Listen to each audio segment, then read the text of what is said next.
friends, the quarterly results season brings lots of surprises as well as misses vis-a-vis market expectations around the result numbers.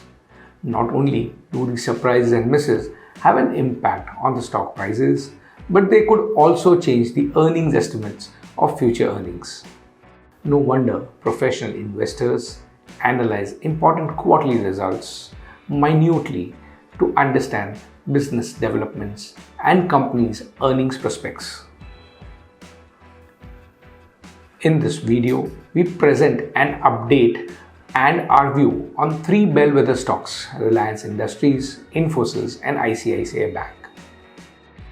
The result of Reliance Industries needs to be seen both from a consolidated perspective and also by gauging the performance of its three main businesses: oil to chemical, O2C, Reliance Jio, and which is also called as RGO, and retail.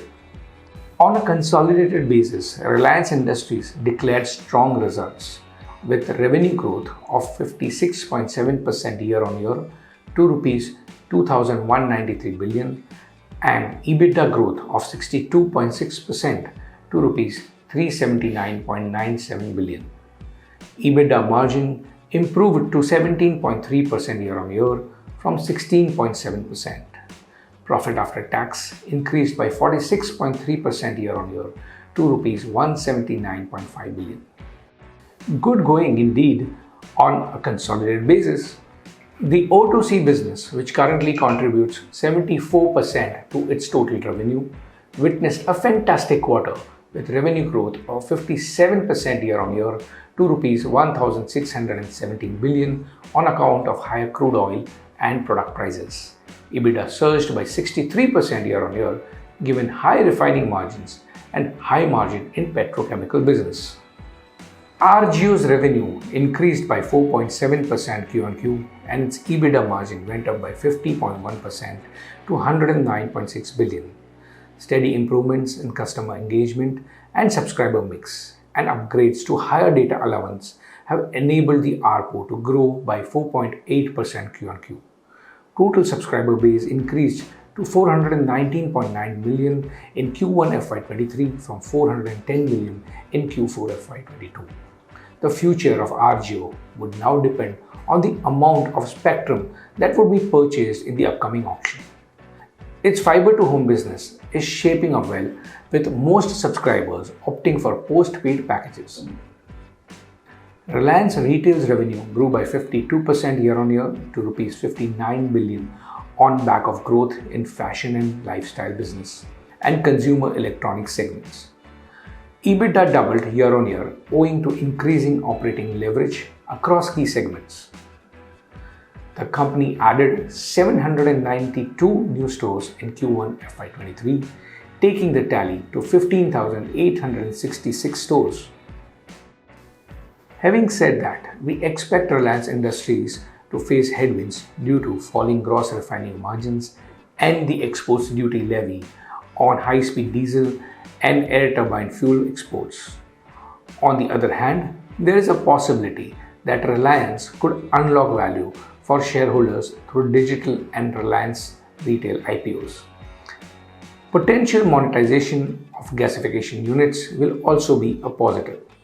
Reliance Industries' new energy business will bring the next leg of growth. At the current market price of Rs 2,411, the stock trades at 26.8 times FY23 estimated EPS and 22.3 times FY24 estimated EPS. On the valuation band, the stock trades near average valuation. Fundamentally, we have a positive view on the stock. Technically, the stock can be entered at the price range of Rs 2,250 to 2,200 or after a breakout above Rs 2,620. The next company whose results we will discuss is Infosys. Infosys delivered results slightly lower than street estimates. Revenue grew by 5.5% in constant currency terms sequentially. In US dollar terms, revenue grew by 3.8% Q-on-Q to $4,444 million. During Q1 FY23, energy and utilities and manufacturing verticals showed the highest growth, followed by communication, retail, and high tech. Its EBITDA margin contracted by 149 basis points on a Q-on-Q basis to 20.1% on the back of higher subcontractor expenses, lower utilization, and wage revisions. Reversal of client contractual provision and currency tailwinds helped to partially offset margin contraction. Net profit came at Rs 5,362 crores, down 5.7% on a quarter-on-quarter basis. Infosys has increased its guidance for revenue growth to 14 to 16% in constant currency terms for FY23 versus 13 to 15% earlier, led by a healthy deal pipeline and higher spending on growth and cost efficiencies. The company's management mentioned that the overall demand outlook is robust, even though there is weakness in some pockets such as mortgage subsegment and some delay in deal decision-making process on the deals. The company has been gaining market share with strong Cobalt cloud capabilities and a differentiated digital value proposition. At the current market price of Rs 1,461, the stock trades at 24.4 times FY23 estimated EPS and 20.8 times FY24 estimated EPS. On the valuation band, the stock trades at the average valuation. We have a positive fundamental view on the stock. Technically, the stock can be bought at Rs 1,300 to Rs 1,400 range. The third company we would be discussing is ICICI Bank. ICICI Bank reported solid growth in Q1 FY23 with standalone net interest income growing by 21% year-on-year and 5% quarter-on-quarter. Its net interest margin improved by 1 basis points Q-on-Q to 4.01%.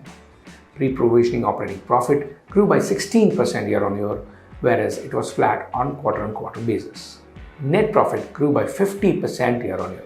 ICICI Home Finance profit after tax grew by 135% year-on-year. ICICI Lombard General Insurance profit after tax grew by 80% year-on-year. ICICI Bank's Canada subsidiary profit after tax grew by 44% in Canadian dollar terms.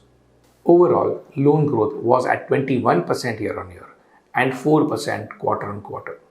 Gross slippages went up by 2% to 2.8% quarter-on-quarter. However, net slippages was negative due to higher recoveries. Gross non-performing loans declined 2% quarter-on-quarter. Deposits grew by 13% year-on-year.